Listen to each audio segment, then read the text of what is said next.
الحمدللہ رب العالمین والصلاة والسلام علی محمد الامین فاعوذ باللہ من الشیطان الرجیم بسم اللہ الرحمن الرحیم۔ خواتین و حضرات، ہم سورہ نحل کی آیت 25 سے سورہ کا مطالعہ کر رہے ہیں۔ اس سے پیچھے اللہ تعالیٰ نے استدلال کیا اور انفس و آفاق کے بعض حقائق کی طرف توجہ دلائی۔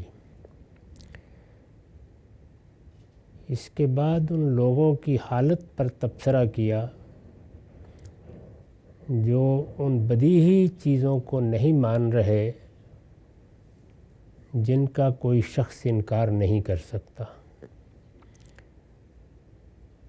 اپنے طریقے کے مطابق قرآن مجید نے تحلیل کر کے بتایا کہ انکار کا باعث کیا چیز ہو رہی ہے۔ اسی ذیل میں بات یہاں تک پہنچ گئی کہ ان لوگوں سے جب ان کے پیرو جا کر پوچھتے ہیں کہ یہ کیا چیز ہے جو ہمارے سامنے یک بیک آ گئی ہے، ہمارے ہی درمیان کے ایک شخص نے اٹھ کر یہ کہا ہے کہ یہ اللہ کا کلام ہے، یہ مجھ پر نازل کیا جا رہا ہے، یہ کیا چیز ہے؟ اس کے بجائے کہ وہ اس کلام کی تحلیل کرتے، سنجیدہ طالب علم کے طور پر اپنے مطالعے کا حاصل پیش کرتے، جن حقائق کی طرف قرآن متوجہ کر رہا تھا ان حقائق کے بارے میں علمی طریقے سے کوئی گفتگو کرتے، انہوں نے وہی طریقہ اختیار کیا جو عام طور پر کسی چیز کے استخفاف کے ذریعے سے اس کی راہ روکنے کے لیے کیا جاتا ہے۔ چنانچہ اس طرح کی باتیں کہہ کر اپنے پیرووں کو مطمئن کرنے کی صحیح کی کہ یہ کچھ نہیں ہے، یہ تو وہی اگلوں کی داستانیں ہیں، انہوں نے کہیں سے سن لی ہیں اور اب تم کو سنا رہے ہیں۔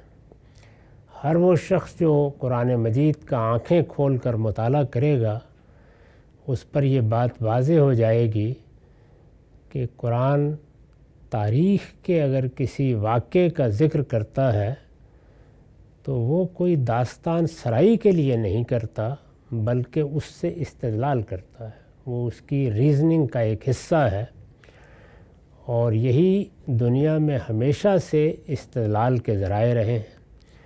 یعنی جو نفسی حقائق ہیں جن کو ہم اپنے باطن میں محسوس کرتے ہیں ان کی طرف توجہ دلائی جائے اور ان سے استدلال کیا جائے، وہ حقائق جو ہمارے خارج میں ہے یعنی آفاق میں، کائنات میں جن چیزوں کو ہم دیکھتے ہیں ان کی طرف توجہ دلا کے انسان کو ان کے نتائج سمجھائے جائیں اور ان کے بارے میں انسان کی ذہنی اور فکری تربیت کی جائے۔ اور تیسری اور آخری چیز تاریخ ہی ہوتی ہے، اس لیے کہ تاریخ میں بہت سی چیزیں واقعہ بن چکی ہیں، ان واقعات کی طرف توجہ دلا کے بتایا جاتا ہے کہ یہ سب بتا رہے ہیں کہ حقائق کیا ہیں اور اس کا نتیجہ کیا نکلتا ہے۔ لیکن قرآن کے اس سارے استدلال کو یہ کہہ کر باتوں میں اڑا دینے کی کوشش کی گئی کہ اساطیر الاولین، یہ تو پہلوں کی داستانیں ہیں۔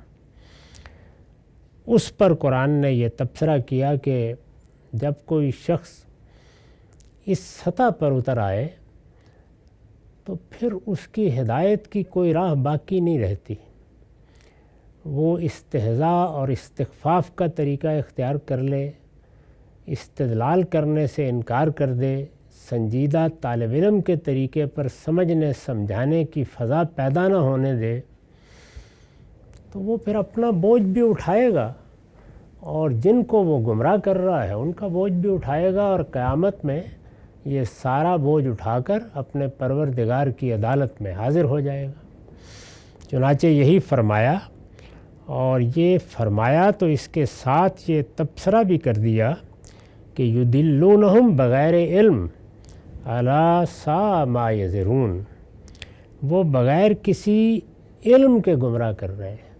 یعنی ایک تو یہ ہے کہ علم کی بنیاد پر کوئی بات کہنے کی گنجائش تھی، بغیر کسی علم کے گمراہ کر رہے ہیں۔ یاد رکھو نہایت برا ہے وہ بوجھ یہ لوگ اٹھائیں گے۔ ان کو اندازہ نہیں ہے کہ انہوں نے اپنے لیے کیا فضیحت کا سامان کر لیا ہے، کیا رسوائی کا سامان کر لیا ہے۔ یہ قیامت میں حاضر ہوں گے تو یہ ابھی اندازہ نہیں کر رہے کہ نہایت برا ہے وہ بوجھ جو یہ لوگ اٹھائیں گے۔ اس میں نے یہ عرض کیا تھا کہ بغیر علم کیوں کہا ہے۔ قرآن مجید کا اگر مطالعہ کیجئے تو وہ جن حقائق کو پیش کرتا ہے، مثال کے طور پر یہ حقیقت کہ انسان ایک مخلوق ہے، اس کا خالق ہونا چاہیے، اور انسان کو یہ اطلاع پہلے دن دے دی گئی تھی کہ تمہارا خالق اس کائنات سے ماورائے کلیم و حکیم ہستی ہے، یا یہ بات کہ تمہاری پیدائش کے ساتھ ہی تمہارے خالق نے تمہارے اندر خیر و شر کو الہام کر دیا ہے، تم جانتے ہو کہ کیا چیز بری ہے اور کیا اچھی ہے۔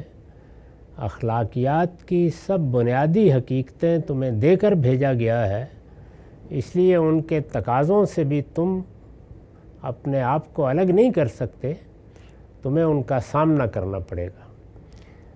یا یہ حقیقت کہ یہ پورا عالم اگر فی الواقع اپنے اندر کوئی معنویت رکھتا ہے، کوئی قدر رکھتا ہے، تو پھر یہ نہیں ہو سکتا کہ اس کا انجام یہی ہو کہ ایک باشعور مخلوق، انسان جیسی مخلوق وہ مر کر مٹی ہو جائے۔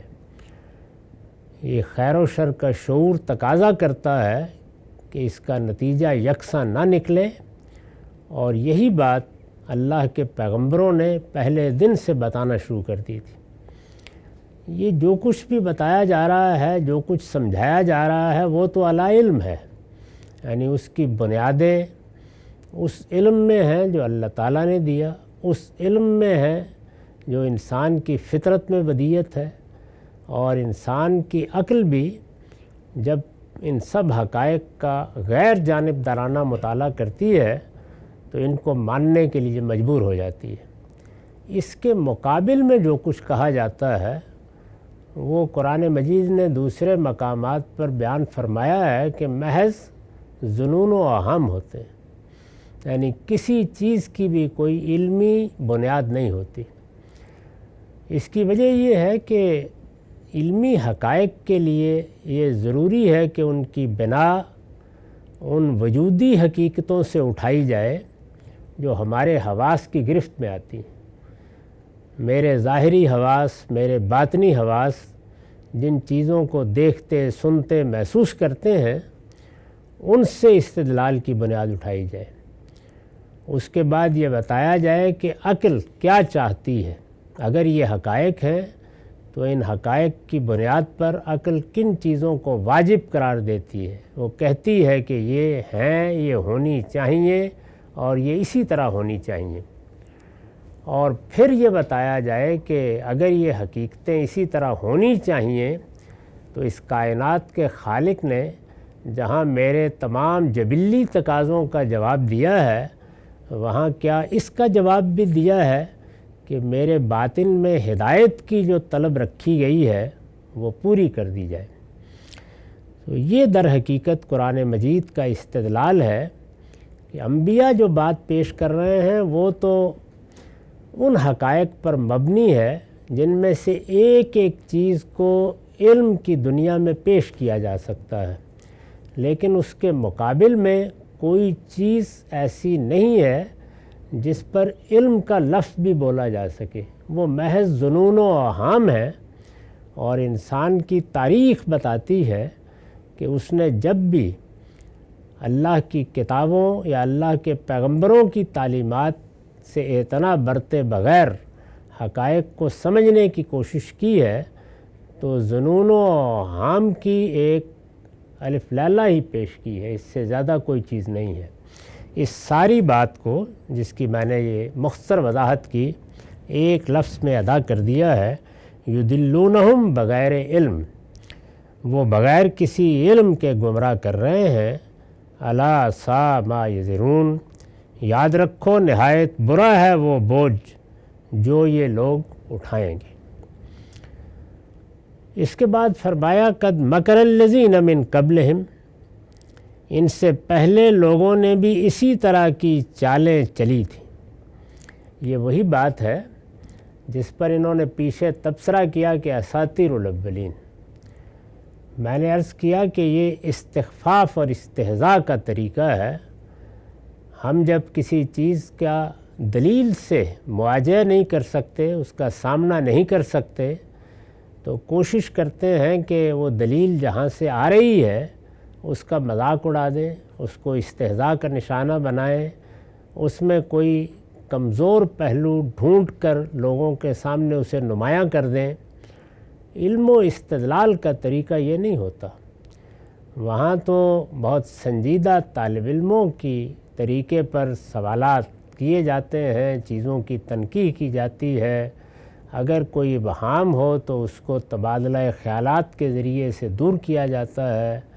کسی بیان پر اعتراض پیدا ہو جائے تو اسے پیش کر کے مخاطب سے پوچھا جاتا ہے کہ وہ کیا کہنا چاہتا تھا، کیا سننا چاہتا تھا۔ لیکن اگر یہ نہ ہو تو پھر استہزاء اور استخفاف۔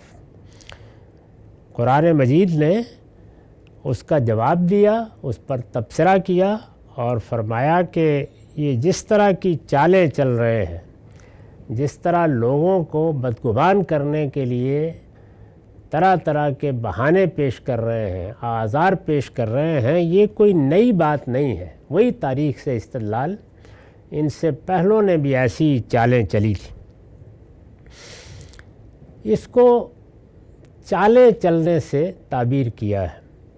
یہ وہی تبصرہ ہے جس کی میں نے پچھلی نشست میں تفصیل کی تھی کہ جب لیڈری چمکانے کے لیے، اپنا بھرم قائم رکھنے کے لیے استدلال کی بجائے استخفاف کا طریقہ اختیار کیا جائے تو یہ در حقیقت ایک چال ہی ہوتی ہے۔ یعنی اس سے مقصد یہ ہوتا ہے کہ ایسی پروپیگنڈے کی دھول اڑا دی جائے، بات کرنے والے کو اس طرح بے معنی ثابت کرنے کی کوشش کی جائے کہ لوگ اس جانب توجہ ہی نہ کریں جہاں سے کوئی دلیل ان کی سمجھ میں آ سکتی ہے۔ چنانچہ اس پر میں نے لکھا ہے کہ یہ جو کچھ کر رہے تھے چونکہ اپنی لیڈری کو بچانے کے لیے کر رہے تھے، اس لیے قرآن نے اسے چالوں سے تعبیر کیا ہے۔ یعنی یہ کوئی استدلال نہیں تھا، یہ کوئی علمی طریقے سے بات سمجھنے کا اسلوب نہیں تھا، یہ محض ایک چال تھی کہ بات تو مؤثر ہو رہی ہے، لوگوں کی سمجھ میں آ رہی ہے، ان کے دل و دماغ میں اتر رہی ہے۔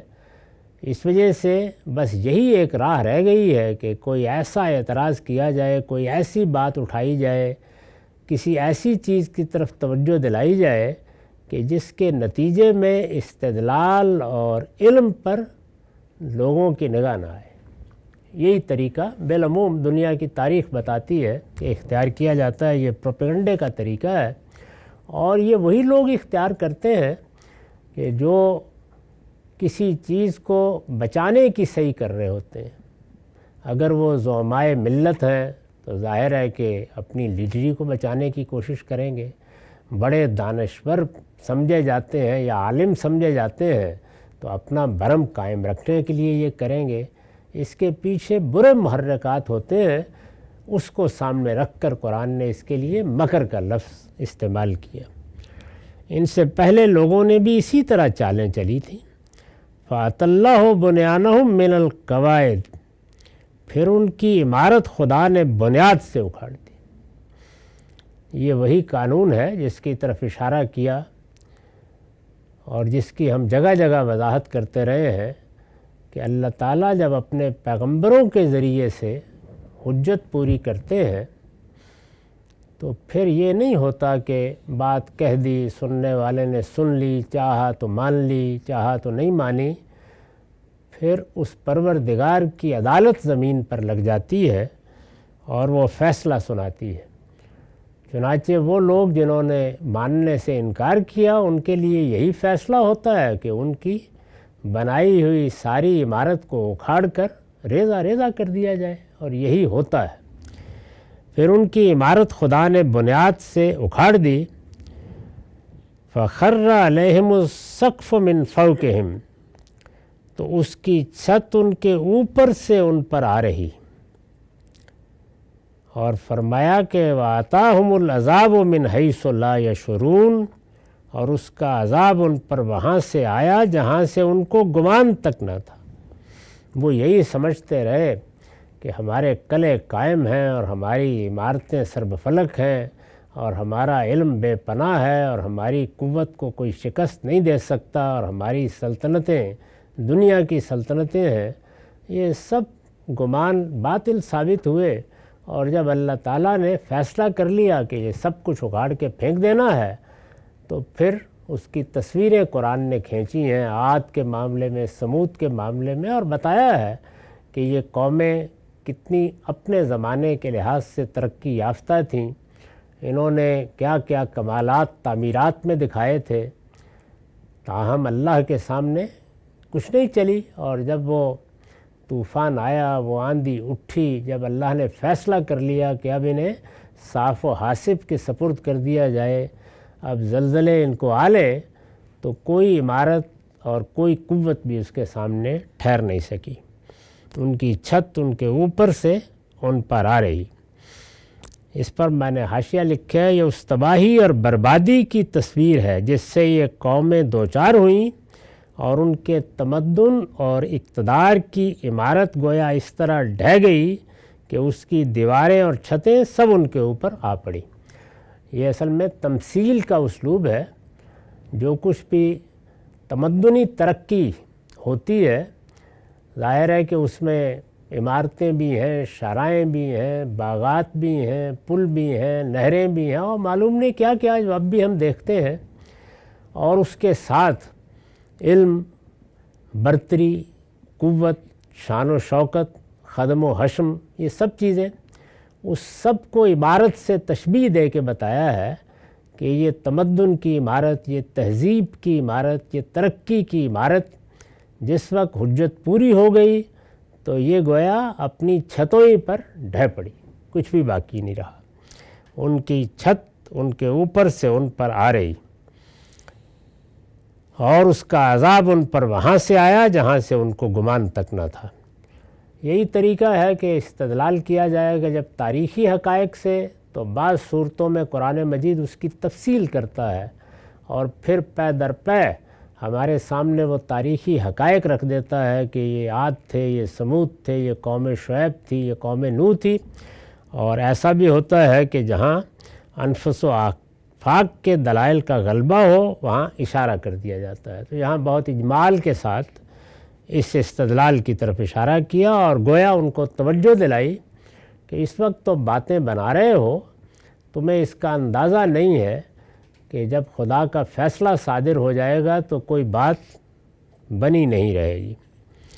ثم یوم القیامت یخزیہم، یہ دنیا کا عذاب تھا، یعنی دنیا میں رسولوں کے منکرین کے ساتھ جو کچھ ہوا اس کا حوالہ دیا۔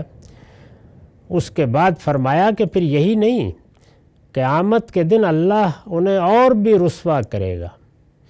یہی سب سے بڑا عذاب ہے، یعنی قیامت میں جہاں پوری انسانیت موجود ہوگی، اگلے پچھلے موجود ہوں گے، وہاں اگر کسی فرد کو یا کسی گروہ کو اللہ تعالیٰ کی طرف سے اس فضیحت کا سامنا کرنا پڑ جائے تو اس سے بڑی رسوائی کیا ہو سکتی ہے، جس سے اللہ کی پناہ مانگنی چاہیے۔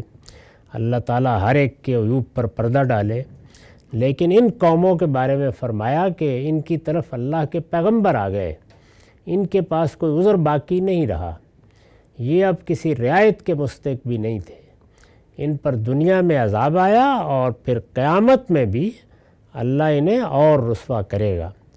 ثم یوم القیامت یخزیہم ویقول این شرکاء الذین کنتم تشاقون فیہم، اور ان سے پوچھے گا کہ میرے وہ شریک کہاں ہیں جن کے لیے تم نے دشمنی اختیار کی تھی۔ تم میرے مقابل میں آئے تھے اور یہ کہتے تھے کہ یہ ہمارے دیوی ہیں، دیوتا ہیں، یہ ہمارے بزرگ ہیں، ان کی بڑی شان ہے، ان کو فلاں فلاں اختیارات حاصل ہیں، ان کے بارے میں اپنے ظنون و اوہام کی ایک مالا بنا رکھی تھی. کہاں ہے وہ؟ لاؤ ان کو میرے سامنے.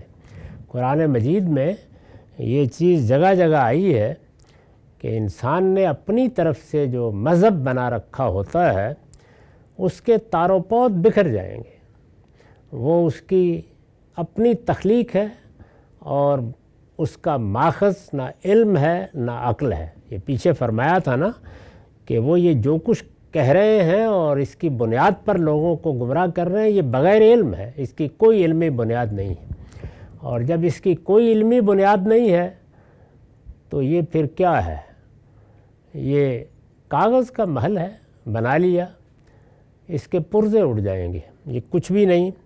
جب قیامت برپا ہوگی تو نہ کوئی شریک رہے گا، نہ کوئی ساجی رہے گا، نہ وہاں کوئی اٹھ کے کہہ سکے گا کہ میں نے اس کائنات کو بنانے میں یہ ہاتھ بٹایا تھا، نہ کوئی اس کے نظم کے بارے میں دعویٰ کر سکے گا کہ اس میں میرا بھی کوئی حصہ تھا.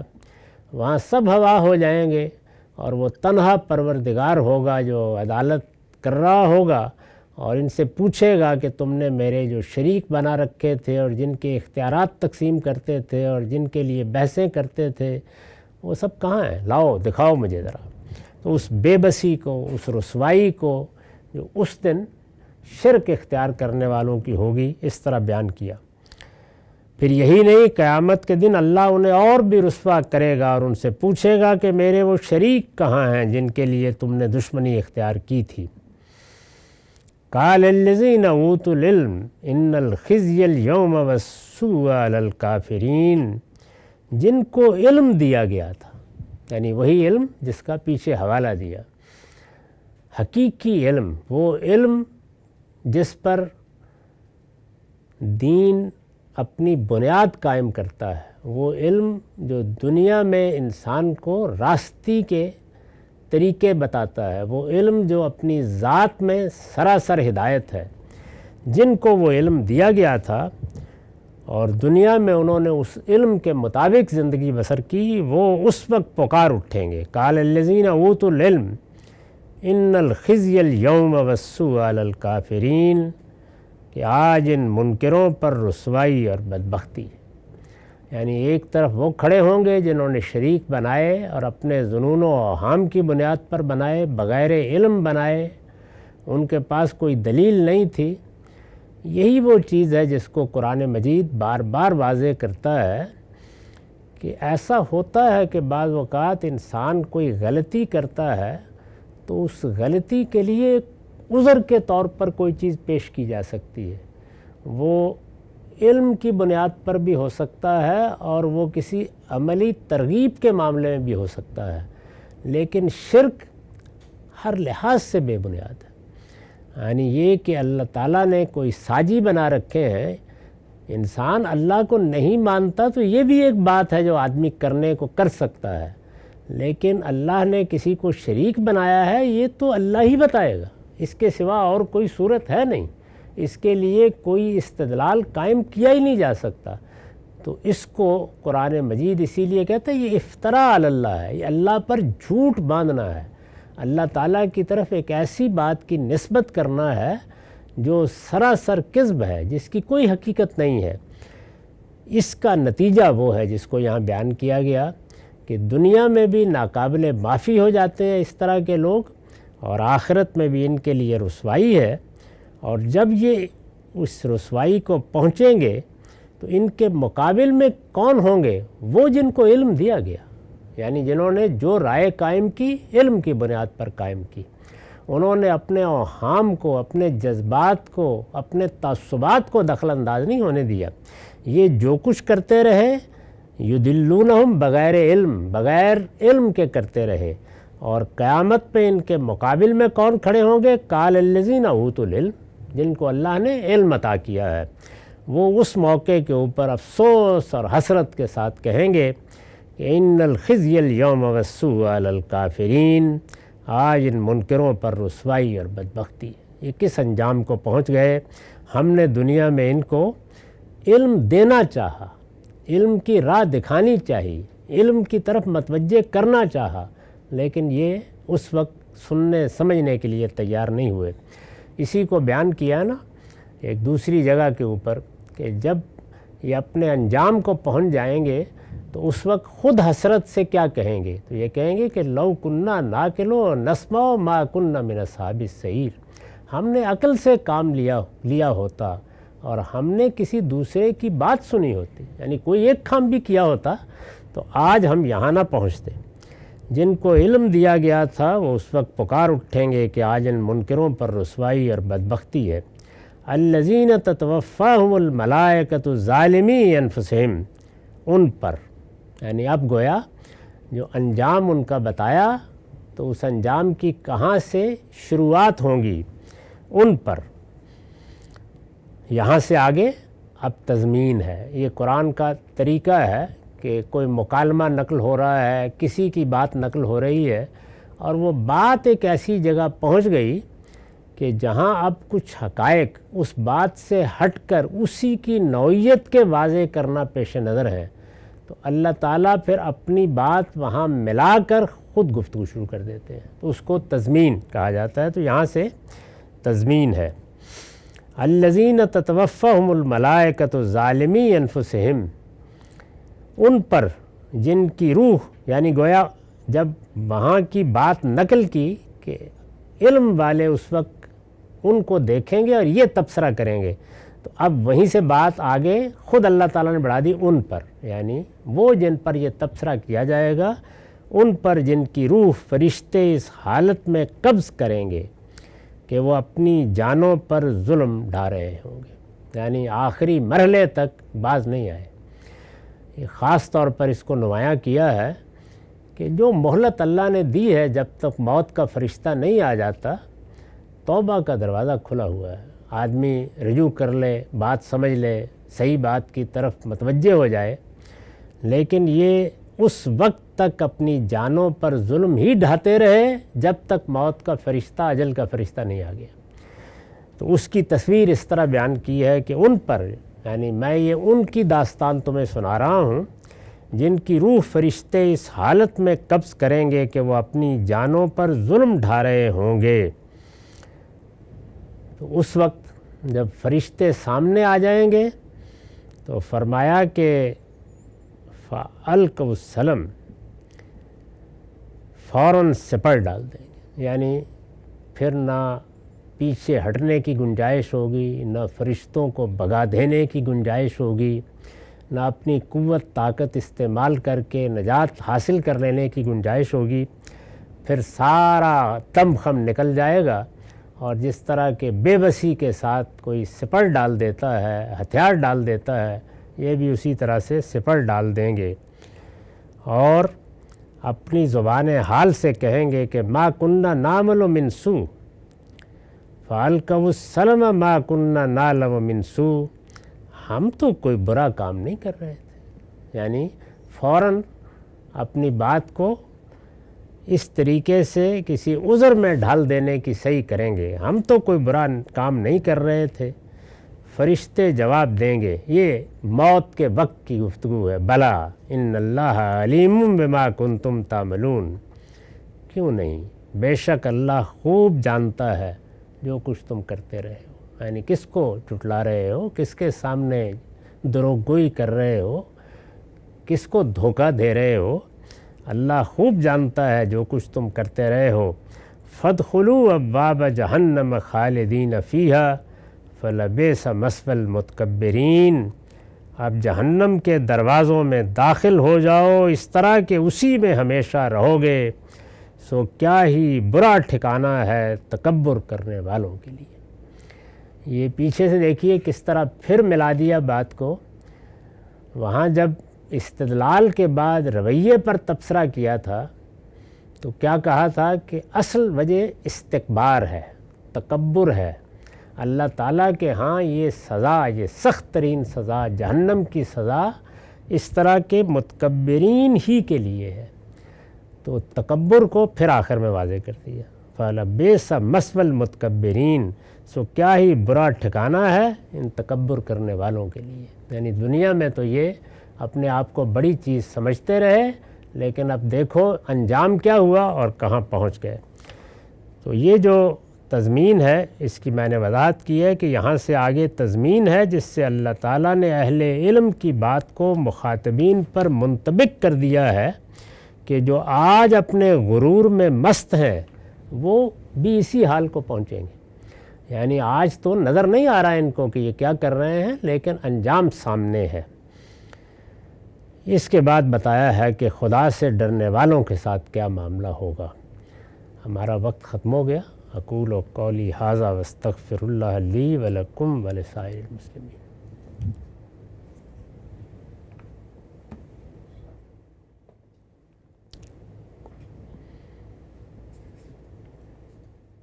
بسم اللہ الرحمن الرحیم۔ سنن ابی داؤد کی ایک روایت کا ہم مطالعہ کر رہے ہیں جس کا رقم ہے 4700۔ اس میں تقدیر سے متعلق بعض حقائق کی طرف توجہ دلائی گئی ہے۔ ابتدا یہاں سے ہوئی کہ ایک جلیل القدر انصاری صحابی عبادہ بن صامت نے اپنے بیٹے کو نصیحت کی ہے اور اس جانب توجہ دلائی ہے کہ ایمان محض اس چیز کا نام نہیں ہے کہ تم یہ مان لو کہ اس کائنات کا ایک خالق ہے۔ ایمان کے لیے ضروری ہے کہ کائنات کے اس خالق کا تصرف، اس کا امر وہ ہمیشہ سامنے رہے۔ چنانچہ برے حالات آئیں اچھے آئیں ان کے اسباب ہیں، ان کے وجوہ ہیں، وہ کبھی امتحان کے لیے ہوتے ہیں، کبھی سزا کے طور پر ہوتے ہیں۔ ان کے اسباب و وجوہ ہم خود پیدا کرتے ہیں، وہ بالکل ایک الگ چیز ہے۔ لیکن یہ کبھی خیال نہ کرو کہ یہ عالم اور اس کا نظم اپنے بنانے والے کے ہاتھ سے نکل گیا ہے، وہ ہر حال میں اسی کی مٹھی میں ہے۔ چنانچہ ہر چیز اس کے اذن سے صادر ہوتی ہے۔ اس نے اگر لوگوں کو شر پھیلانے کا موقع دیا ہے تو اس نے دیا ہے۔ وہ شر تو اپنی طرف سے اپنے ارادے اور اختیار کی بنا پر پھیلاتے ہیں، لیکن اس کی مہلت اسی کی دی ہوئی ہے، وہ چاہے تو جب چاہے اس کو ختم کر دے۔ تو انہوں نے توجہ دلائی کہ جب تک تم اس بات کو نہیں سمجھو گے ایمان کی لذت نہیں حاصل کرتے۔ ایمان اللہ تعالیٰ کے ساتھ اسی تعلق کا بیان ہے، اور یہ تعلق جتنا محکم ہوگا، جتنا ہر چیز کو اللہ کی طرف سے دیکھا جائے گا اور اسی طرح سے اس کا خیر مقدم ہوگا، استقبال ہوگا، اس سے اللہ کی پناہ مانگنی ہے تو پناہ مانگی جائے گی۔ وہ جو بعض دعاؤں میں سکھایا گیا ہے نا کہ پروردگار میرے لیے کوئی پناہ کی جگہ بھی اگر تجھ سے ہے تو تیرے ہی پاس ہے۔ جس طرح کہ ایک بچہ ماں سے ڈانٹ کھا کے بھی اسی کے ساتھ جا کے لپٹ جاتا ہے۔ تو یہ چیز ہے جس کی طرف انہوں نے توجہ دلائی۔ اس کے بعد انہوں نے اپنے اس نقطہ نظر کی تائید میں رسالت مآب صلی اللہ علیہ وسلم کا ایک ارشاد پیش کیا۔ اس کا بھی ایک حصہ ہم پڑھ چکے ہیں، اور میں نے عرض کیا تھا کہ اس میں جب یہ بیان فرمایا گیا کہ اللہ تعالیٰ نے سب سے پہلے قلم کو پیدا کیا اور اس سے کہو کہ لکھو، تو یہ در حقیقت متشابہات امور کے معاملے میں وہی اسلوب ہے جو خود قرآن نے بھی اختیار کیا ہے کہ ہمارے فہم کو سامنے رکھ کر ایک تصویر بنا دی جاتی ہے جس سے ہم کچھ ان حقائق کا اندازہ کر سکیں۔ اللہ کے ہاں چیزیں کیسے لکھی جاتی ہیں، ان کو کس طرح ایک جگہ پر رکھا جاتا ہے، لوح محفوظ کیا ہے، ان کی حقیقت ہم یہاں نہیں جان سکتے۔ لیکن جس طرح سے ہم کسی چیز کو لکھ کے رکھ لیتے ہیں، اپنے ہاں نوٹ کر کے رکھ لیتے ہیں، یا پہلے سے کوئی منصوبہ بنتا ہے یا کوئی بڑا کام کرتے ہیں تو ارادہ کرتے ہیں، پھر اس کا نقشہ بناتے ہیں، تو یہ ہمارے کام ہے۔ اور خود ہمارے ہاں ایجادات نے ان کی صورتیں بہت کچھ تبدیل کر دی ہیں۔ یعنی اب اس طریقے سے لکھا نہیں جاتا، اس طریقے سے معاملات نہیں ہوتے۔ تو اس کو سامنے رکھ کے یہ سمجھنا چاہیے کہ جو مخاطبین اس وقت ہیں وہ جن چیزوں سے مانوس ہیں انہی کو گویا بنیاد بنا کے یہ بتا دیا گیا ہے کہ اللہ تعالیٰ نے جب ارادہ کیا کہ وہ اس عالم کو بنائے تو اس کا اسی طریقے سے نقشہ بنا، یہ کیا عالم ہوگا، اس میں کیا چیزیں کس ترتیب سے ہوں گی، یہ وجود میں کس طرح آئے گا، وجود میں آئے گا تو کن مراحل سے گزرے گا۔ قرآن مجید اگر یہ کہتا ہے کہ فی ستۃ ایام، تو ان میں پہلا مرحلہ کیا ہے، دوسرا کیا ہے، تیسرا کیا ہے، زندگی کیسے نمودار ہوگی، زندگی میں شعور کہاں سے پیدا ہوگا اور کس مرحلے پہ آئے گا، وہ سب چیزیں اس موقع کے اوپر طے ہوئیں۔ تو اس کو اس طرح بیان کیا ہے کہ قلم سے کہا گیا کہ قیامت کے دن تک ہر چیز کی تقدیر لکھ دو، یعنی ہر چیز گویا ایک باقاعدہ نقشہ بن کے سامنے آ گئی۔ بتانا یہ مقصود ہے کہ یہ کوئی الٹپ چیز نہیں، اس طرح نہیں ہے جس طرح کہ یونانی فلسفیوں نے تصور کیا تھا کہ ایک تحریک پیدا ہوئی، جس طریقے سے ہم بعض اوقات اینٹ پتھر اٹھا کے کسی تالاب میں ڈال دیتے ہیں اور اس سے لہریں پیدا ہو جاتی ہیں اور پھر چلتی رہتی ہیں۔ نہیں، پروردگار نے ایک ایک چیز کو متعین کیا اور یہ تعین ہے جس کے تحت یہ عالم گردش میں ہے، یہ بتانا مقصود ہے۔ تو فرمایا کہ ہر چیز کی تقدیر لکھ دو، یعنی دنیا ہے، اس نے کیسے بننا ہے، اس میں کیا کیا سیارے اور ستارے ہوں گے، یہ کتنی وسعتوں تک پھیلتی چلی جائے گی، اس میں کتنی کہکشانیں ہوں گی، یہ سب لکھ دو۔ اور پھر یہ کہ اس میں ایک سیارے کا انتخاب کر کے جو ایک ذرے کے برابر بھی نہیں ہے، ہم کس طرح زندگی پیدا کریں گے اور کس طرح اس کو شعور دیں گے اور انسان جیسی مخلوق بنا دیں گے، یہ سب لکھ دو۔ تو انہوں نے کہا کہ بیٹے، یا بنیہ انی سمعت رسول اللہ صلی اللہ علیہ وسلم یقول من مات علی غیر ھذا فلیس منی، جو شخص اس کے سوا کسی عقیدے پر مرا اس کا مجھ سے کوئی تعلق نہیں ہے۔ یہ رسول اللہ نے فرمایا، یعنی یہ خیال کیا اس نے کہ دنیا بنائی تو ہے کسی نے، لیکن بس بنا دی ہے، اب یہ اپنے طریقے کے اوپر چل رہی ہے، نہ اس کو پتہ ہے کہ کدھر جا رہی ہے، نہ دنیا کو پتہ ہے کہ میں کدھر جا رہی ہوں۔ تو یہ جو تصور فلسفیوں نے پیدا کیا، اس کی بڑی سختی کے ساتھ پیغمبروں نے نفی کی ہے۔ اس گفتگو میں بھی معلوم ہوتا ہے کہ اسی چیز کو سامنے رکھ کر یہ بتایا گیا کہ اللہ تعالیٰ کو جب پیغمبر منواتے ہیں تو وہ ایک علیم و حکیم ہستی کو منواتے ہیں، ایک صاحب رحمت ہستی کو منواتے ہیں، بندوں سے متعلق ہستی کو منواتے ہیں۔ وہ کہتے ہیں کہ وہ ہستی ہر لحظے تمہاری نگران ہے، تمہارے ایک ایک معاملے کو دیکھ رہی ہے، کوئی چیز اس کے اذن کے بغیر اس دنیا میں نہ آتی ہے نہ صادر ہوتی ہے۔ یہ عقیدہ ہے کہ جو اصل میں پیغمبروں کا دیا ہوا عقیدہ ہے، یعنی پیغمبروں کے ہاں محض خلق کا مسئلہ نہیں حل کیا جاتا، بلکہ اس ہستی کا تعارف کرایا جاتا ہے جو بے پناہ صفات کی حامل ہے، جو اپنے بندوں پر نگران ہے، جو ان کی ایک ایک چیز یہاں تک کہ ان کے دلوں میں اٹھنے والے وسوسوں سے بھی واقف ہے، جو ہر لحظہ ان کے اوپر نگرانی کرتی اور ان کی دعائیں سنتی ہے، ایک حی و قیوم ہستی۔ یہ اس وقت تک ممکن نہیں ہے جب تک کہ یہ ساری بات اس کے بارے میں نہ مانی جائے، یعنی اس نے جب اس عالم کو بنایا تو اس کا ارادہ ہی نہیں کیا، اور یہ کوئی ایسی چیز نہیں ہے کہ جو جس طرح آگ کہیں پڑی ہوئی ہو تو کاغذ جلی جاتا ہے ایسے وجود میں آ گئی، نہیں، اس کو ارادے کے ساتھ، شعور کے ساتھ، باقاعدہ نقشے کے مطابق وجود میں لایا گیا ہے۔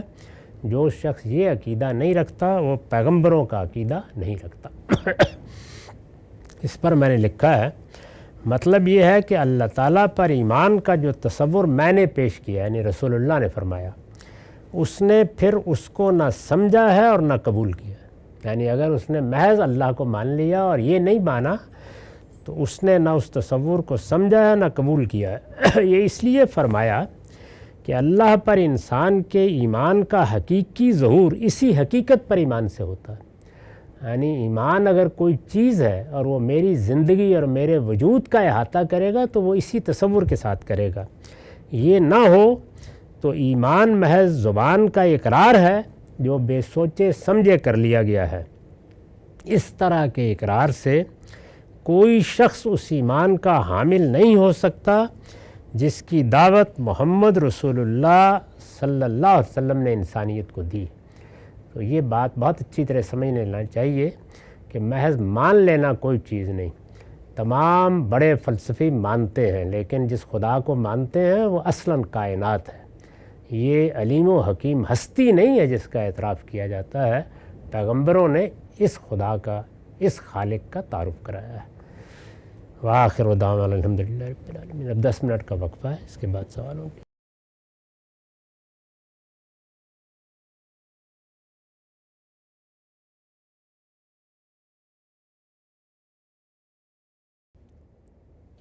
بسم اللہ الرحمن الرحیم۔ السلام علیکم۔ غامدی صاحب کے ساتھ ہفتہ وار سوال و جواب کی براہ راست نشست کو لے کر ڈیلی اسمبلی کا غامدی سینٹر سے حاضر خدمت ہیں۔ آغاز کرتے ہیں۔ غام صاحب بہت شکریہ آپ کے وقت کا۔ غام صاحب ہم نے اکثر آپ کی زبانی یہ بات سنی ہے کہ عقل سے وجود باری کے استدلال پر ہونا چاہیے تک کی بات کی جا سکتی ہے، کیا وہ ہے؟ یہ بات عقل کے دائرے میں نہیں آتی، نہ حتمی طور پہ کہی جا سکتی ہے۔ اس کو بے شمار مقامات پہ آپ نے بیان بھی کیا ہے کہ عقل اس کا تقاضا کرتی کہ خالق ہونا چاہیے ہے، یہ خبر پر موقوف ہے، یہ خبر انبیاء دیتے ہیں، یہ آپ کی ایک اسٹیٹمنٹ ہے۔ اس کے ساتھ ساتھ جب آپ قرآن مجید پڑھاتے ہیں، مختلف مواقعوں پہ سوال ہوتے ہیں، تو اللہ کی یہ بات بھی آپ نقل کرتے ہیں کہ قیامت کے دن کوئی کسی شخص کا یہ عذر مسموع نہیں ہوگا کہ مجھ تک انبیاء کی خبر نہیں پہنچی اور میں نے شرک کر لیا، شرک پر اللہ تعالیٰ سزا دیں گے۔ جب عقل یہ کہتی ہے کہ خالق ہونا چاہیے ہے نہ کہ ہے، تو پھر نبی کی خبر پہنچے بغیر اس کو مسئول کیسے ٹھہرایا جا سکتا ہے؟ قیامت میں شرک پہ کیسے سوال ہوگا؟ میں چاہتا ہوں ذرا اسٹیپ بائی اسٹیپ ترتیب سے بتائیں کہ عقل یہ کیسے تقاضا کرتی کہ ہونا چاہیے ہے، اور پھر قیامت کے دن شرک پر سوال کیوں ہوگا؟ یہ دو الگ الگ باتیں ہیں۔ ہماری فطرت میں بہت سی چیزیں اللہ تعالیٰ نے بدیہت کی ہیں۔ سورہ اعراف میں یہی حقیقت واضح کی گئی ہے کہ میں نے تم سے عہد لیا تھا اور اس طرح تمہاری فطرت میں یہ چیز الہام کر دی تھی کہ میں ہی تمہارا پروردگار ہوں۔ خیر و شر کے بارے میں بھی یہی بات ایک دوسری جگہ کہی ہے کہ وَنَفْسٍ وَمَا سَوَّاهَا فَأَلْهَمَهَا فُجُورَهَا وَتَقْوَاهَا۔ میری فطرت میں جو کچھ بدیہت کیا گیا ہے وہ اگر ایک موضوعی حقیقت ہے، ایک داخلی احساس ہے، تو اسے اس وقت تک بنائے استدلال نہیں بنایا جا سکتا جب تک وہ شعور کی سطح پر آ کر عمومی اعتراف کی صورت اختیار نہ کر لے۔ اس کو چند سادہ مثالوں سے سمجھیے۔ ہم جب عقلی استدلال کرتے ہیں تو بنائے استدلال کیا ہوگی؟ بنائے استدلال وجودی حقائق ہوتے ہیں۔ یہ حقائق اگر آپ غور کریں تو علم بالحواس ہے۔ میں اپنے ظاہری حواس سے جن چیزوں کا ادراک کرتا ہوں انہیں بنائے استدلال بنایا جائے گا۔ میں نے اس چیز کو دیکھا ہے، میں نے اس چیز کو سنا ہے، میں اس کو چھو کر اس کے وجود کا احساس کر سکتا ہوں۔ میرے باطنی حواس درد کو محسوس کرتے ہیں، غم، مسرت، رنج، الم، نفرت، محبت، اس طرح کی بہت سی چیزیں۔ یہ بھی موضوعی حقائق ہیں، یعنی میرے داخلی احساسات ہیں، لیکن یہ شعور کی سطح پر آ جاتے ہیں۔ یعنی جس وقت باہر سے تحریک پیدا ہوتی ہے تو محبت کا جذبہ امڑ آتا ہے، نفرت بھی، غم بھی، رنج و الم بھی، یہ سب چیزیں میرے باطن میں شعور کی سطح پر آ جاتی ہیں اور پھر عالمی اعتراف بن جاتی ہیں۔ یعنی ان کے لیے مجھے کسی عقلی استدلال کی ضرورت نہیں پڑتی، بلکہ جس سے پوچھئے وہ درد کا اعتراف کرے گا، وہ غم، رنج، الم، محبت، نفرت، ان سب چیزوں کو اپنی اپنی زبان میں بیان کرنا شروع کر دے گا۔ اس کا نتیجہ یہ نکلتا ہے کہ استقراء کے نتیجے میں یہ موضوعی حقائق معروضی حقائق میں تبدیل ہو جاتے ہیں۔ یعنی اس کے نتیجے میں ہم منطق کا کبریٰ وجود میں لانے میں کامیاب ہو جاتے ہیں۔ ہم جب یہ کہتے ہیں کہ تمام انسان فانی ہیں تو یہ ہمارا مشاہدہ ہے، اور اس مشاہدے کو ہم عالمگیر مشاہدے کی صورت میں بیان کر سکتے ہیں. اسی طرح درد کو بیان کر سکتے ہیں، اسی طرح سے رنج و الم کو بیان کر سکتے ہیں، خوشی اور مسرت کو بیان کر سکتے ہیں، محبت اور نفرت کو بیان کر سکتے ہیں. اس کا خلاصہ یہ ہے کہ بنائے استدلال کوئی چیز کب بنتی ہے. تو میں جب یہ دوسری بات کہتا ہوں تو اس وقت یہ بتانا مقصود ہوتا ہے کہ اس دنیا میں جب ہم عقلی استدلال کریں گے تو اس کی ابتدا کہاں سے ہوگی؟ اس کی ابتدا فطرت کے اس موضوعی علم سے نہیں ہو سکتی، اس لیے کہ یہ شعور کی سطح پر کبھی نہیں آتا، اور جب شعور کی سطح پر نہیں آتا تو پھر پیغمبر بھی اس کے لیے تذکیر کرتے ہیں، توجہ دلاتے ہیں، ہمارے باطن کو بیدار کرتے ہیں. یہ شعور کی سطح پر اگر آ جائے اور جس طرح درد، غم، خوشی، مسرت ایک عالمگیر صداقت بن گئی ہے اس طرح بن جائے تو پھر یہ بنائے استدلال بنایا جا سکتا ہے. تو جب عقلی استدلال آپ کرتے ہیں تو اس کے مقدمات ہر حال میں علم بالحواس پر قائم ہوں گے، اور علم بالحواس کے لیے یہ ضروری ہے کہ وہ میرا علم بھی بنے، آپ کا علم بھی بنے. وہ چیزیں جو اس درجے میں نہیں آتی اور اللہ کی حکمت کے تحت نہیں آتی، وہ اللہ کی طرف سے اتمام حجت کا ذریعہ بن جاتی ہیں. یعنی جب قیامت میں اللہ تعالیٰ میری فطرت میں ودیت اس علم کو نمایاں کریں گے تو یہ میرے باطن میں جس صورت میں موجود تھا اور جس طرح اس نے مجھے متوجہ کیا تھا اور جس طرح یہ میرے لیے تذکیر کا ذریعہ بنا تھا، وہی چیز اللہ تعالیٰ کی طرف سے فیصلے کی بنیاد بن جائے گی. میں اس وقت بھی کوئی آزار پیش کر سکتا ہوں، لیکن میں یہ نہیں کہہ سکتا کہ اس کا مجھے علم نہیں تھا.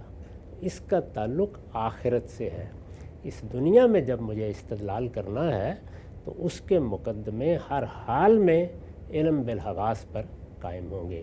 اسی لیے میں نے یہ عرض کیا تھا کہ ہمارے لیے میرا اور آپ کا تخلیق ہونا، بنایا جانا، یہ ایک مشاہدے کی چیز ہے، تجربے اور مشاہدے کی چیز ہے. اس کے لیے کسی عقلی استدلال کی ضرورت نہیں. یہ ایک وجودی حقیقت ہے. اس کو میں دیکھتا ہوں، آپ دیکھتے ہیں. جب کوئی شخص چاہے دیکھ سکتا ہے. ہمیں یہ معلوم ہے، یعنی یہ چیز ہمارا علم بن چکی ہے کہ وہ کیا عناصر ہیں جن میں ایک ترتیب ظہور پذیر ہوتی ہے، پھر وہ ایک قطرہ آب کی صورت اختیار کرتی ہے یا ایک بیضے کی صورت اختیار کرتی ہے، وہ کن کن مراحل سے گزرتی ہے اور پھر ارسطو افلاطون بن جاتی ہے. اس کو ہم آنکھوں سے مشاہدہ کرتے ہیں، دیکھتے ہیں. تو یہ بنائے استدلال بن سکتا ہے. یہ فرق واضح کرنے کے لیے میں نے یہ بتانے کی صحیح کی تھی کہ ہم جب دنیا کے سامنے استدلال کریں گے، اس کو عقلی استدلال کہا جاتا ہے، تو وہ کہاں سے شروع ہوگا. اس کا ہرگز یہ مطلب نہیں ہے کہ میری فطرت میں جو کچھ بدیہت کیا گیا ہے اس کی نفی ہو گئی. اس کی حجت اپنی جگہ پر قائم ہے، لیکن وہ بندے اور خدا کے درمیان قائم ہے. یہاں بندوں سے بات کرنی ہے. بندوں سے جب بات کی جائے گی تو وہ استدلال کا تقاضا کریں گے. استدلال کا تقاضا کریں گے تو استدلال اسی طرح سے ہوگا جیسے ہر علم میں ہوتا ہے، اور ہر علم میں استدلال علم بالحواس سے اپنی ابتدا کرتا ہے. اس کے بعد اب آپ کے سوال کا دوسرا حصہ ہے کہ میں نے یہ کیوں کہا کہ اس کا منتہائے کمال ہونا چاہیے. ہونا چاہیے اصل میں وجوب عقلی کا بیان ہے بیان واقعہ کو کہتے ہیں.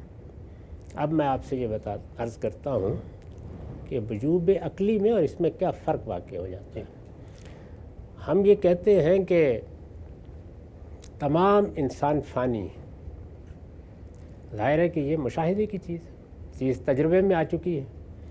اس کے بعد صغرا بیان کرتے ہیں، زید انسان ہے، یہ بھی بالکل مشاہدے کی چیز ہے. یعنی دونوں مقدمات کسی استدلال کا تقاضا نہیں کرتے، لیکن ان دونوں کی ترتیب سے ایک چیز عقلی لحاظ سے واجب ہو جاتی ہے. یعنی ایک وجوب عقلی ہے جو اس کے بعد نتیجہ بن کے سامنے آ جاتا ہے. وہ کیا چیز ہے؟ وہ یہ ہے کہ زید فانی ہے. لیکن زید فانی ہے، واقعہ نہیں بنا۔ جب تک کہ زید کے فانی جب ہونے تک کہ کو، زید کے فانی ہونے کو میں آپ دیکھ نہیں لیں گے، بڑی اہم مثال ہے بس ہم وہ واقعہ نہیں بنا ابھی۔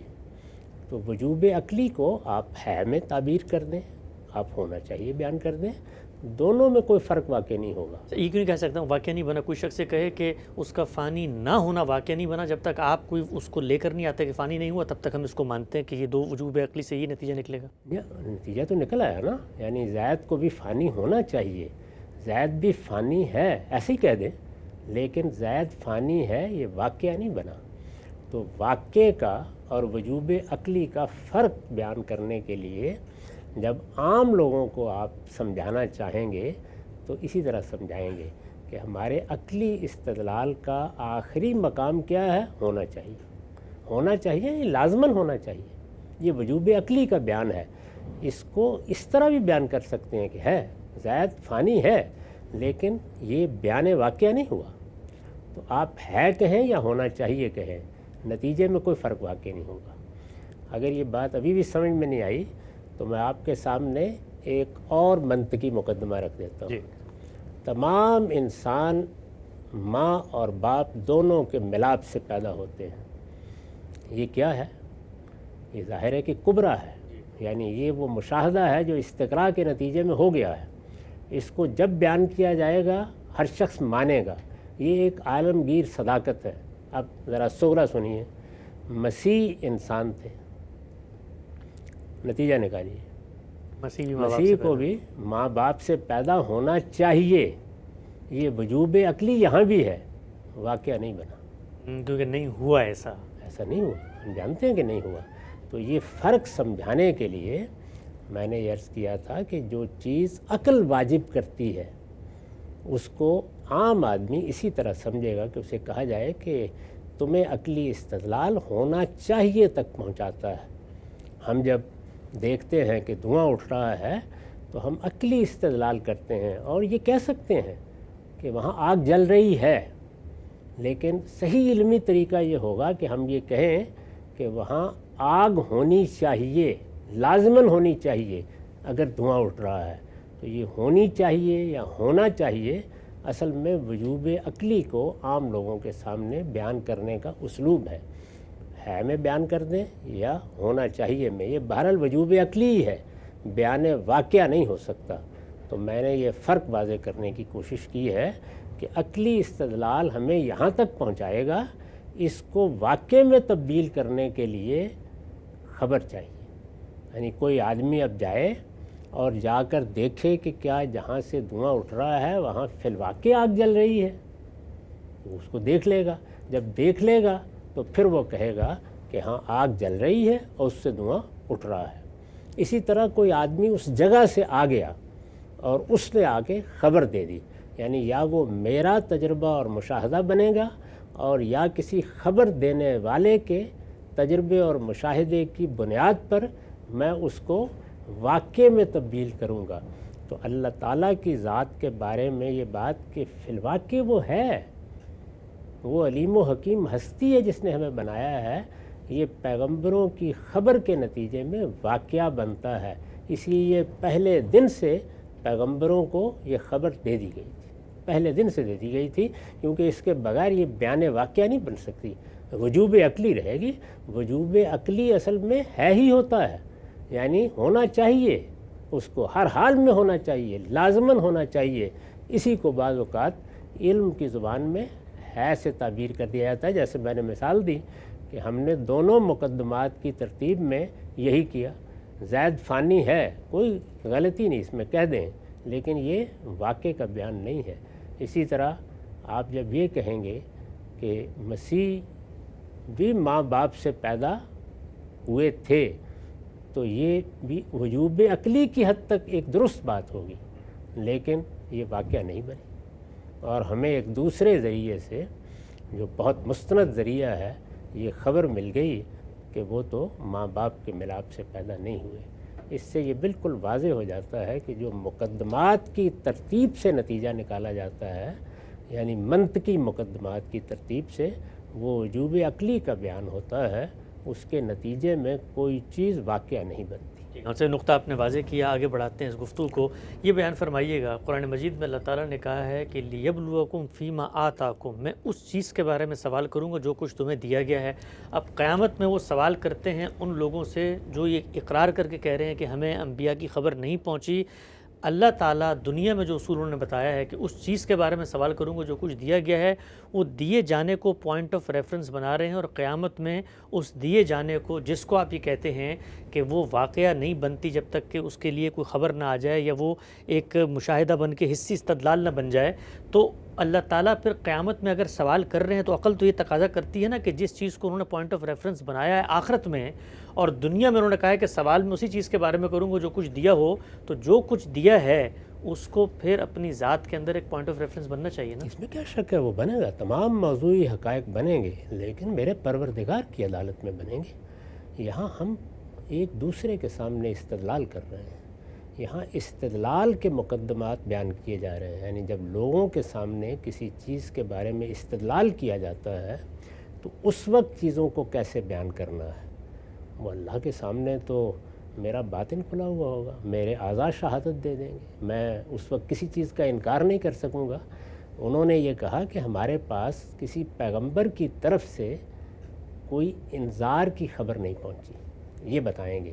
اللہ تعالیٰ اس کے جواب میں یہ کہیں گے کہ جو میں نے تمہارے اندر حقیقت بدیت کر دی تھی، میں اس کی بنیاد پر تمہیں جواب دہ ٹھہرا رہا ہوں. وہ حقیقت تو موجود ہے، لیکن کیا وہ حقیقت اس دنیا میں کسی دوسرے انسان کے سامنے بنائے استدلال بنائی جا سکتی ہے؟ تو میں نے یہ عرض کیا کہ یہ دو بالکل الگ الگ باتیں ہیں.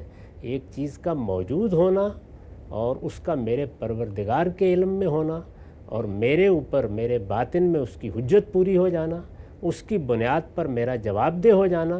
کہاں؟ دنیا میں اس پروردگار کے سامنے. یہ بالکل ایک الگ چیز ہے، اور کسی چیز کو بنائے استدلال بنا کے دوسروں کو قائل کر دینا کہ یہ ہے، یہ بالکل الگ چیز ہے. یہ دو الگ الگ باتیں ہیں جن کو بیان کیا گیا ہے. اچھا خان صاحب، اگر کوئی شخص یہ کہے کہ دنیا میں کسی دوسرے سے استدلال نہیں کر رہا، میں اپنے عقلی مقدمات صغرا کبرا ملا کر یہ دعویٰ کرتا ہوں کہ خدا ہے، تو اس شخص کے اس دعوے کو، جو کہ اس کی ذات کی حد تک ہے، وہ دوسروں سے نہیں منوا رہا، اس کے اس دعوے کو عقلی دعویٰ مانا جائے گا؟ کیونکہ عقل اگر ایک چیز میرے لیے کسی چیز کو لازم کرتی ہے تو پھر یہ سوال پیدا ہوتا ہے نا کہ میں دوسرے لوگوں کو دعوت دوں گا کہ تم بھی انفرادی سطح پر اپنے اسی عقلی مقدمے کی تحلیل کرو، اور اس سے تم بھی اس حقیقت کو پالو گے، چونکہ اللہ تو قیامت میں کہہ رہا ہے کہ تمہیں میں نے ودیت کیا تھا، مسئول ٹھہرایا تھا، اس لیے کہ تمہیں اس کا شعور تھا. اسی لیے میں نے عرض کیا کہ ایسی جتنی چیزیں ہیں، یعنی موضوعی حقائق جو شعور کی سطح پر آ کر استقراء کے نتیجے میں مقدمہ نہیں بن سکتے، عقلی استدلال کا مقدمہ نہیں بن سکتے، ان کی تذکیر کی جاتی ہے، یاد دہانی کرائی جاتی ہے، ان کو بیدار کیا جاتا ہے. پیغمبر بھی یہی کرتے ہیں، پیغمبروں نے ان چیزوں کی یاد دہانی کرائی ہے. اسی لیے قرآن مجید اپنے آپ کو ذکر اور ذکرہ کہتا ہے. یہاں عقلی استدلال کے مقدمات قائم کر کے حجت نہیں تمام کی جاتی، انسان کو اس کے باطن کی طرف متوجہ کیا جاتا ہے. یہ دونوں طریقے بالکل درست طریقے ہیں. اسی وجہ سے پیغمبر صرف منطقی استدلال کے مقدمات قائم نہیں کرتے، وہ نفس انسانی کو بیدار کرتے ہیں، وہ اس کو غفلت سے جگاتے ہیں، وہ اس کے باطن کی طرف اسے متوجہ کرتے ہیں. وہ یہ کہتے ہیں کہ تم تذکر سے کام لو، تعقل سے کام لو، غور و فکر کرو. یہ اسی لیے کہا جاتا ہے کہ انسان اپنے باطن میں جھانکے اور ان حقائق کو دریافت کرے جس کو وہ خود ہی جان سکتا ہے. تو انسان پر خود اس کے باطن میں بہت سی چیزوں کی حجت قائم ہے، اور وہ اس کے پروردگار کے سامنے سب کچھ نمایاں ہے. تو وہاں کا مواخذہ زیر بحث ہے، وہ تو ہوگا، اس لیے ہوگا کہ وہ چیز موجود ہے. لیکن کیا اس چیز کو میں یہاں کسی فلسفی کے سامنے، کسی حکیم کے سامنے، کسی معاند کے سامنے، کسی باحث کے سامنے بنائے استدلال بنا سکتا ہوں؟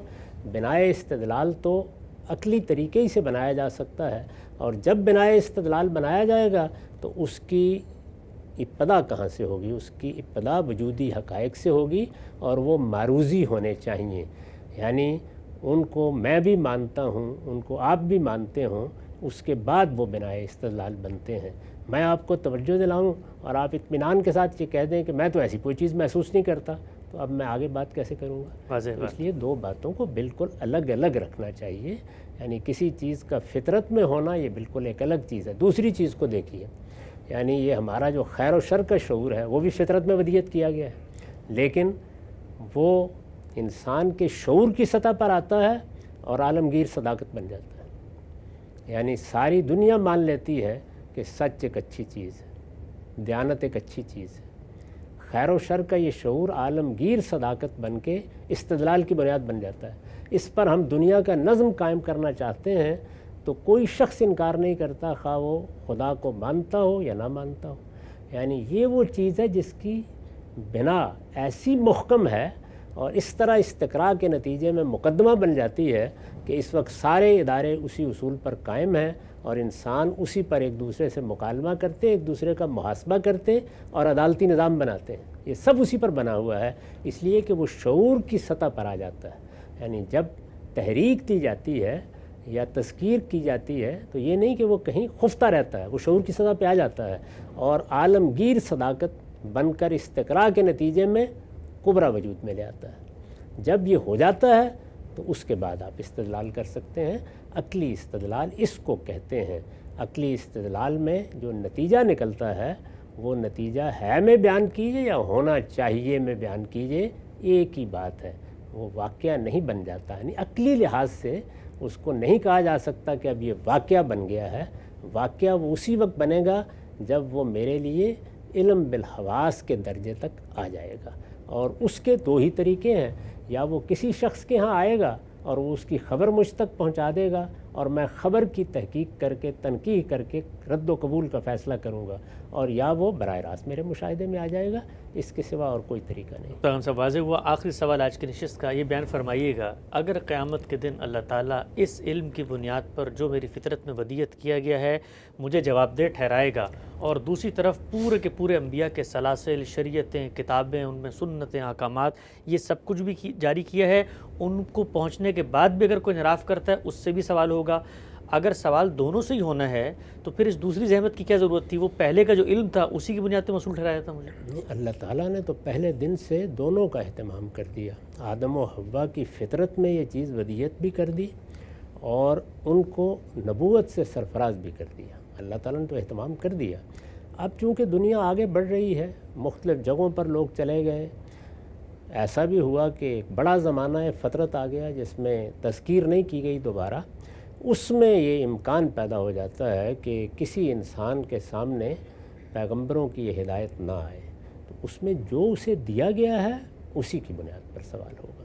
یعنی یہ استثناء دنیا کے حالات کی بنیاد پر وجود میں آتا ہے، اور یہ پیغمبروں کی ہدایت کے معاملے میں بھی ہر جگہ ماننا ہوگا. یعنی کسی شخص کا علم کتنا تھا، کس درجے میں اس تک پہنچا، اس کے اپنے شعور کی صورتحال کیا تھی، اس کو کیا حالات میسر آئے.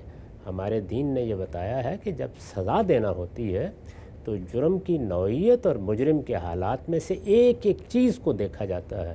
تو وہ لوگ جن کے بارے میں یہ فرض کر لیں کہ کسی پیغمبر کی ہدایت نہیں پہنچی، ان کے لیے وہی اللہ کا علم ہے جو ان کی فطرت میں ہے. وہ ظاہر ہے کہ ایک اجمالی علم ہے، اس اجمالی علم کے جتنے تقاضے ہیں وہ اللہ تعالیٰ سامنے رکھ دے گا اور ان کی بنیاد پر بات کرے گا. یہ بھی ہم اس لیے حتمی طور پر کہنے کی پوزیشن میں آ گئے ہیں کہ اس کو خود اس پروردگار نے بیان کر دیا ہے، ورنہ شاید عقلی استدلال سے ہم اس کو بیان بھی نہ کر سکتے. اچھا ہم سب یہ اللہ تعالیٰ کی شان عدل جو ہے اس کے خلاف نہیں. ہم ایک سادہ مثال لیتے ہیں. ایک بچے کو آپ نے اسکول میں داخل کرایا، اس کو سلیبس دیا، اس کو ٹیچر دیا، اس نے پورا سال تیاری کی اور پھر اس کا امتحان ہوتا ہے تو سمجھ میں آتی ہے بات، اس سے سوال و جواب ہوگا. ایک بچہ جو اسکول میں کبھی گیا ہی نہیں، اس کو خبر ہی نہیں پہنچی، نہ اس نے سلیبس پڑھا، نہ کوئی ٹیچر ملا، اس سے بھی وہی سوال ہو رہا ہے جو اس بچے سے ہو رہا ہے. تو انصاف کا تقاضا تو یہ تھا نا کہ چلو اس سے تھوڑا سا کم سوال ہوتا، شرک نہ کرنے کا سوال اس سے بھی، شرک نہ کرنے کا سوال اس سے بھی. دیکھیے اس سے جو سوالات ہو رہے ہیں وہ پورے نصاب کے بارے میں ہو رہے ہیں. نماز پڑھی ہے یا نہیں پڑھی، روزہ رکھا ہے یا نہیں رکھا، پیغمبروں کی تعلیم کے بارے میں کیا رائے قائم کی، اللہ کی کتاب آئی تو اس کو کیا حیثیت تھی، اس پر تدبر کیا ہے یا نہیں کیا ہے. اسی طرح سے تطہیر بدن کے احکام ہیں، تطہیر خور و نوش کے احکام ہیں، ان کی تفصیلات ہیں، جزیات ہیں. تطہیر اخلاق کے باب میں قانون سازی کر دی گئی ہے، متعین قوانین ہیں جو شریعت کی حیثیت سے دیے گئے ہیں، ان سب کے بارے میں پوچھا جائے گا. تو اس کا پرچہ یہ ہے. اس کے ہاں سادہ حقائق ہیں اتنے ہی جتنے ایک انسان اپنے فطری ذوق سے سمجھ سکتا ہے. میں دیہات میں جاتا ہوں اور مجھے کسی منصب کے لیے لوگ چاہیے، تو تو وہاں میں دیکھتا ہوں کہ ایک ایسا شخص ہے جس کے اندر بڑی حکمت ہے، جو بات کو بہت سمجھتا ہے، تاہم وہ کبھی اسکول نہیں گیا، اس نے کبھی کچھ پڑھا لکھا نہیں ہے، میرے پاس جو ذمہ داری ہے اس کو وہ ادا کر سکتا ہے تو میں اس کو فائز کر دیتا ہوں۔ اور اگر ایسا معاملہ ہے کہ جہاں علم چاہیے، پڑھنے لکھنے کی صلاحیت چاہیے، خاص نصاب سے گزرنا ضروری ہو، تو وہاں کسی دوسرے آدمی کا میں تقرر کروں گا۔ تو جو چیز اللہ پوچھنے والے ہیں وہ اس کے مطابق پوچھیں گے، اور جس کو پیغمبروں کی ہدایت پہنچی ہے اس کے مطابق پوچھیں گے۔ یہ تو آج بھی فرق کیا جائے گا، پیغمبروں کی ہدایت ہم کو پہنچ گئی ہے، لیکن ذرا اپنی قوم اور اس مسلمان امت پر نگاہ ڈال کے دیکھیے، کیا سب لوگوں کو ایک درجے میں پہنچی ہے اور سب لوگوں کو یکساں مواقع میسر ہوئے ہیں؟ ایسا نہیں ہے۔ جب نہیں ہے تو وہی بات ٹھیک ہے جس کا آپ نے خود حوالہ دیا کہ لِیَبْلُوَکُمْ فِیمَا آتَاکُم، جو میں نے دیا ہے میں اسی میں تمہیں آزماؤں گا اور اسی کے نتائج تمہیں وہاں بھگتنا ہوں گے، جس کو جو ملا ہے۔ چنانچہ اسی کا منتہائے کمال یہ ہے کہ جب اللہ کے پیغمبر کسی قوم میں آ جاتے ہیں اور اس پر حجت تمام کر دیتے ہیں تو ہر عذر ختم ہو جاتا ہے، پھر عذاب کی ابتدا یہاں سے ہو جاتی ہے۔ نقطہ واضح ہوا غام صاحب، عقل انسانی وجود باری پر انسان کو صرف ہونا چاہیے تک لے جا سکتی ہے یہ واقعہ پیغمبروں کی خبر پر موقوف ہے۔ اس گفتگو پہ مزید کچھ توضیحی ضمنی اطلاقی پہلو ہوں گے، انشاءاللہ انہیں زیر بحث لائیں گے۔ وقت یہاں پہ ختم ہوتا ہے، دوبارہ حاضر خدمت ہوں گے، اب تک آپ کے بہت شکریہ۔